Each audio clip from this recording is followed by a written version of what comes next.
meliputi kebiasaan-kebiasaan mereka, kemudian hubungan mereka dengan orang lain, dan juga tradisi-tradisi yang dilakukan masyarakat Arab sebelum datangnya agama Islam.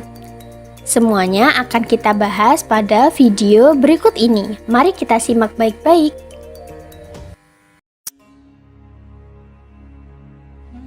Masyarakat Arab terbagi menjadi dua kelompok besar, yaitu penduduk kota atau disebut Hadori dan penduduk gurun atau disebut Badui. Penduduk kota bertempat tinggal menetap. Mereka sudah tahu cara mengelola tanah pertanian dan juga sudah tahu cara berdagang. Sedangkan penduduk gurun atau Badui, mereka hidupnya berpindah-pindah dari satu tempat ke tempat yang lain. Kebiasaan yang seringkali dilakukan oleh masyarakat Badui ketika dalam perjalanan berpindah-pindah tempat tinggal, mereka seringkali mendirikan kemah dan tenda. Kemudian mereka juga mengendarai unta, menggembala domba, berburu, dan menyerang musuh. Nah, kebiasaan ini menurut adat masyarakat Badui adalah pekerjaan yang lebih pantas dilakukan oleh orang laki-laki. Oleh karena itu, seringkali terjadi perang antara suku dalam masyarakat Badui. Dalam hal kepemimpinan, masyarakat Arab jahiliyah telah terpecah menjadi banyak suku. Mereka memiliki seorang pemimpin besar. Masing-masing suku memiliki seorang kepala suku yang disebut syekh atau amir, yang memiliki hak untuk menentukan peperangan, pembagian harta, dan pertempuran. Pada zaman jahiliyah, kaum wanita memiliki kedudukan yang sangat rendah di mata orang-orang Arab. Mereka dipandang sebagai binatang peliharaan, bahkan lebih hina lagi. Mereka tidak mendapatkan penghormatan dan tidak memiliki apapun. Bahkan ada suku yang memiliki tradisi yang sangat buruk, yaitu suka mengubur anak perempuan mereka hidup-hidup. Mereka merasa terhina karena memiliki anak-anak perempuan. Selain itu, pada zaman jahiliyah, budak dipandang tidak manusiawi. Mereka tidak mendapatkan kebebasan, mereka juga disiksa dan diperlakukan seperti binatang. Nah anak-anak, dari dua jenis masyarakat Arab, yaitu penduduk kota dan penduduk gurun atau Badui, kita dapat mengambil kesimpulan mengenai sifat dan karakter dari masyarakat Arab yang positif dan juga negatif. Nilai-nilai positif masyarakat Arab pada zaman jahiliyah antara lain yang pertama, menghormati orang lain, kemudian yang kedua, memuliakan tamu, yang ketiga, setia kawan dan pemberani. Hal ini bisa dilihat dari cara mereka membela anggotanya dalam perang. Yang ketiga, setia kawan dan pemberani. Masyarakat Arab dikenal sebagai seorang yang pemberani loh. Mereka juga sangat setia kawan. Ketika ada seorang anggota suku yang diserang oleh suku lain, maka seluruh anggota tersebut wajib membela anggotanya meskipun anggotanya itu salah. Mereka juga rela berkorban dan suka membantu untuk suku mereka sendiri. Kemudian yang keempat, mereka memiliki ketahanan fisik yang sangat baik. Kemudian daya ingatnya juga sangat kuat. Mereka juga memiliki kesadaran akan harga diri dan martabat diri. Kemudian mereka juga setia terhadap suku dan pemimpin mereka loh. Mereka juga ramah tamah dan juga mahir dalam bersyair. Pola kehidupan mereka pun juga sangat sederhana. Namun, sifat-sifat positif tersebut tidak ada artinya karena mereka juga banyak memiliki sifat-sifat yang negatif. Antara lain, ketidakadilan, kemudian kejahatan. Banyak sekali kejahatan yang terjadi pada zaman jahiliyah. Kemudian yang ketiga, mereka juga percaya tahayul.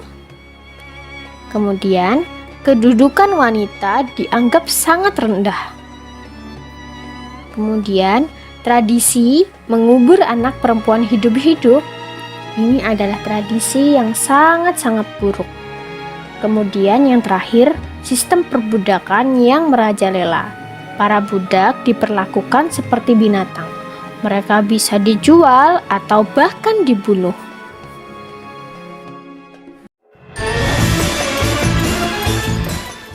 Masyarakat Arab Badui menggantungkan sumber kehidupannya dengan beternak. Mereka hidup secara nomaden atau berpindah-pindah sambil mengiringi hewan ternak mereka menuju daerah dengan curah hujan tinggi atau ke padang rumput. Dari hewan ternak, mereka bisa mengkonsumsi daging, meminum susu, serta membuat pakaian dari bulu domba. Tatkala kebutuhan mereka terpenuhi, maka mereka menjual beberapa hewan ternaknya kepada orang lain. Untuk mengukur taraf kekayaan seorang warga Arab Badui, maka hitunglah jumlah hewan ternak yang mereka miliki. Karena semakin banyak hewan ternak, maka semakin tinggi pula derajat sosial mereka. Adapun warga Arab perkotaan memiliki dua bagian, yaitu penduduk yang tinggal di wilayah subur seperti Yaman, Taif, Madinah, Najd, Khaybar, dan Mekah. Warga di wilayah tersebut terbiasa menggantungkan sumber kehidupannya melalui pertanian. Meski begitu, ada pula warga yang bekerja di bidang perniagaan, terutama mereka yang tinggal di Mekah. Kala itu, Mekah merupakan pusat perniagaan.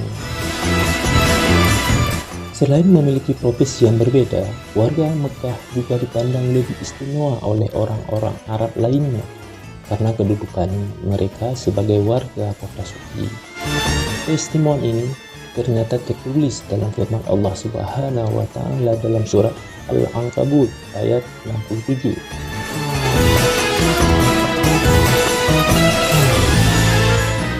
Di antara penduduk Mekah yang memegang peranan penting dalam perniagaan di Jazirah Arab adalah suku Quraisy. Orang-orang Quraisy mempunyai kebiasaan mengadakan perjalanan perdagangan ke daerah-daerah lain. Allah Subhanahu wa Ta'ala mengabadikan dalam Al-Quran tentang perjalanan mereka dalam usaha perdagangan yang sangat terkenal, yaitu berdagang di musim dingin menuju Yaman dan sebaliknya berdagang di musim panas ke kota Syam. Ukas, Mijannah, dan Zul Majas merupakan pusat-pusat perdagangan yang sudah terkenal sejak lama yang dimiliki orang-orang Arab. Fungsi pusat perdagangan ini bukan saja menjadi tempat transaksi perdagangan, tetapi juga menjadi pusat pertemuan para sastrawan, penyair, dan orator. Di sini pula mereka saling menguji kemampuannya. Di sini bisa kita bayangkan Mekah tidak sekedar sebagai pusat perdagangan, tetapi menjadi pusat peradaban, kekayaan bahasa, dan transaksi-transaksi global. Sehingga bahasa Arab orang Quraisy menjadi bahasa yang paling banyak digunakan oleh masyarakat Arab, di mana bahasanya mudah diucapkan, paling enak didengar, serta paling kaya perbendaharaan katanya.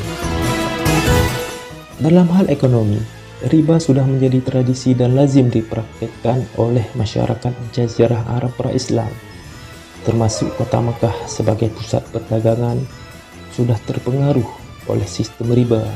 Hal ini terjadi karena terpengaruh dengan sistem perdagangan yang dilakukan oleh bangsa lain.